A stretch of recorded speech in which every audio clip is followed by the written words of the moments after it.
Hello students, welcome to the another class. In the last video lecture of this chapter, we have discussed about the events after fertilization कि after fertilization के बाद ovule क्या बनाएगा, ovary क्या बनाएगी, integuments क्या बनाएंगे, उन सबको डिस्कस किया। इससे पहले हमने एम्ब्रियोजेनेसिस और एम्ब्रियो डेवलपमेंट इन डायकोट्स को स्टूडेंट्स डिटेल में डिस्कस कर लिया है।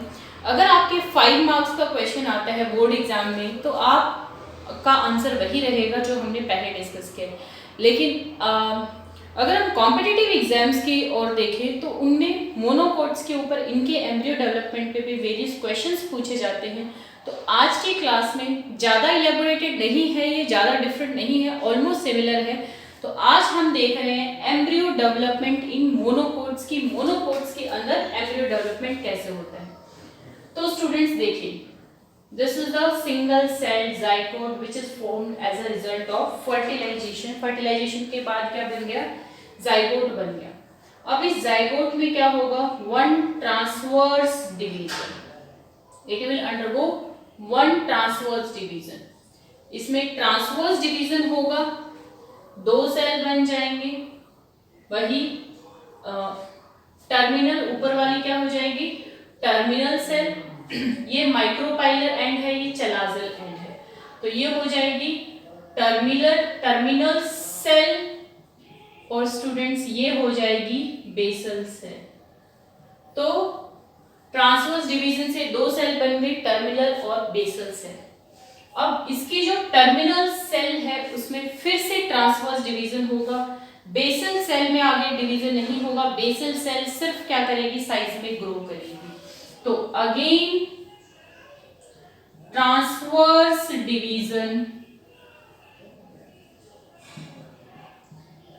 इन टर्मिनल सेल, सिर्फ टर्मिनल सेल में ट्रांसवर्स डिवीजन होगा, no division in basal cell. Basal cell में कोई डिवीजन नहीं होगा। एज ए रिजल्ट क्या बन जाएगा स्टूडेंट्स, टर्मिनल सेल में डिवीजन हुए, फिर क्या बन गई, 2 सेल, और जो नीचे वाली बेसल सेल है वो थोड़ी सी स्वेल कर जाती है। ये फिर से क्या होगी, ये वही क्या रह जाएगी, इसको हम बोल देंगे टर्मिनल या you can say apical cell. ये बीच में है, इसको बोल देंगे मिडल सेल, और जो नीचे वाली बेसल सेल जो स्वेल कर गई है इसको बोलेंगे स्टूडेंट वेसिक्यूलर सेल। तो बेसल सेल स्वेल कर जाएगी and it will form vesicular cell, और ऊपर टर्मिनल एपिकल सेल, बीच में क्या रह जाएगी, मिडिल सेल। अब अगेन इन सेल्स के अंदर डिवीजन होंगे।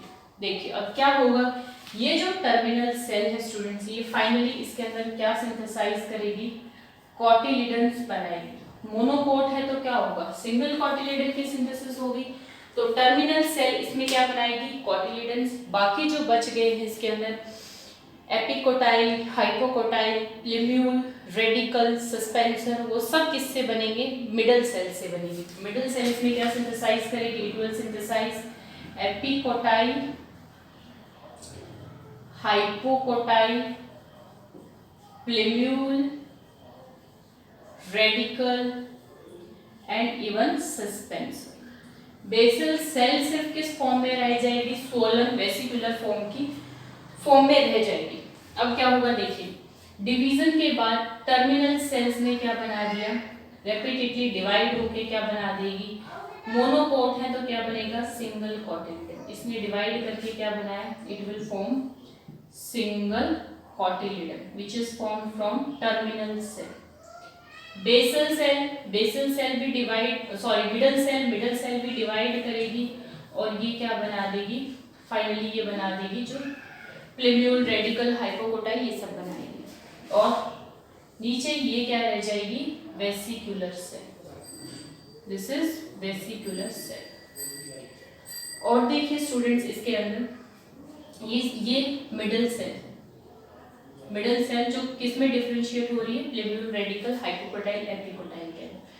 This stage of the embryo we call as globular embryo. ये क्या हो जाएगा, ग्लोबुलर एम्ब्रियो। अब यही ग्लोबुलर एम्ब्रियो डिफरेंशिएट होगा एम्ब्रियो के अंदर। देखिए इसमें क्या होगा, पहले तो टर्मिनल सेल ने क्या बना दिया, ये एक single cotyledon, this is single cotyledon. इसके बीच में ये ज्वाइन करता हुआ क्या है, कॉटिलीडनरी नोड है। इसके साथ एम्ब्रियो अटैच होगा, ये इसकी एम्ब्रियोनल एक्सिस हो गई, एम्ब्रियो अटैच हो गया। ये जो एम्ब्रियो में ऊपर की तरफ जो पार्ट होता है स्टूडेंट्स, दिस इज एपिकोटाइल। ये कॉटिलीडनरी नोड है जहां से कॉटिलीडन अटैच है। इसके ऊपर वाला पार्ट स्टूडेंट्स कहलाएगा एपिकोटाइल, नीचे वाला पार्ट कहलाएगा हाइपोकोटाइल। एपिकोटाइल जो टर्मिनेट कर रहा है उस टिप को हम नाम देंगे प्लेम्यूल। ये जिस टिप में टर्मिनेट कर रहा है we call it as radicle, इसको कहेंगे रेडिकल।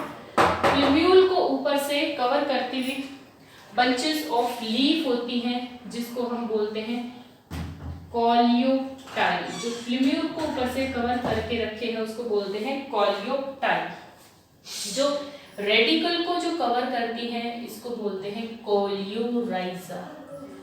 तो ये कोलियोटाइल कोलियोराइजा क्या है, लीफ प्राइमोडिया या लीफ लाइक अनडिफरेंशिएटेड शीट है लीफ की, जो प्लेम्यूल को कवर करती है, उनको प्रोटेक्शन देने के लिए उनको बोलते हैं कोलियोटाइल। जो रेडिकल या रेडिकल के ऊपर रूट कैप होगी या रेडिकल रूट कैप को कवर करके रखती है स्टूडेंट्स, उनको हम बोलेंगे कोलियोराइजा। तो ये अब ग्लोबुलर एम्ब्रियो डिफरेंशिएट हो जाएगा फिर किसके अंदर, दिस मैच्योर एम्ब्रियो के अंदर डिफरेंशिएट हो जाएगा। एक और स्टूडेंट्स यहाँ पे आपको ध्यान देना है, मोनोकोट्स के अंदर सिंगल कॉटिलीडन होता है और यहाँ इसके कॉटिलीडन को स्पेसिफिक नाम दिया जाता है, दैट इज स्कूटेलम। क्या कहते हैं स्टूडेंट्स, स्कूटेलम। तो वेरी वेरी इंपॉर्टेंट एमसीक्यूज में पूछा जाता है स्कूटेलम क्या है, कुछ नहीं है, मोनोकोट्स में कॉटिलीडन को ही क्या बोलते हैं, स्कूटेलम। प्लेम्यूल को जो लीफ प्राइमोडिया कवर करेंगे कोलियोटाइल, रेडिकल रूट कैप को कवर करेंगे कोलियोराइजा। याद करने का तरीका, राइजा वर्ड किसके लिए होता है, रूट, या फिर आप ऐसे कीजिए R for radicle, R for rhiza. तो जो रेडिकल को कवर करके रखते हैं उनको बोलते हैं कोलियोराइजा। तो चलिए अब हम, क्योंकि दो डायग्राम हमारी एनसीईआरटी बुक में दिए हैं दैट इज अबाउट द मेज और ग्रासेस के बारे में, तो दोनों मोनोकोट के हम एम्ब्रियो के स्ट्रक्चर को डिस्कस करते हैं। तो मोनोकोट्स में क्या हो रहा है स्टूडेंट, सॉरी मैंने रफ कर दिया, जाइगोट। जाइगोट में एक ट्रांसवर्स डिवीजन, दो सेल बनी, फिर ट्रांसवर्स सेल में ही डिवीजन हो रहा है, terminal middle cell. Terminal cell cotyledons बना लेगी, middle cell rest of the part बना लेगी। बस इतना ही लर्न करना है आपको। हम स्ट्रक्चर्स डिस्कस करते हैं, उसी स्ट्रक्चर्स पे क्वेश्चंस आते हैं। तो अब हम टू मोनोकोट्स के स्ट्रक्चर्स को डिस्कस कर रहे हैं, उनके सीड के स्ट्रक्चर को। ये आपको अच्छे से याद होना चाहिए, चाहे ये प्रोसेस याद हो ना हो। चलिए, तो now we are discussing the structure of maize seed. पहले हम मेज का, क्योंकि ये हमारी 11th की एनसीईआरटी में भी है और 12th की एनसीईआरटी में भी है, तो कैसा होता है देखिए इसके अंदर मेज सीड को अगर हम देखें,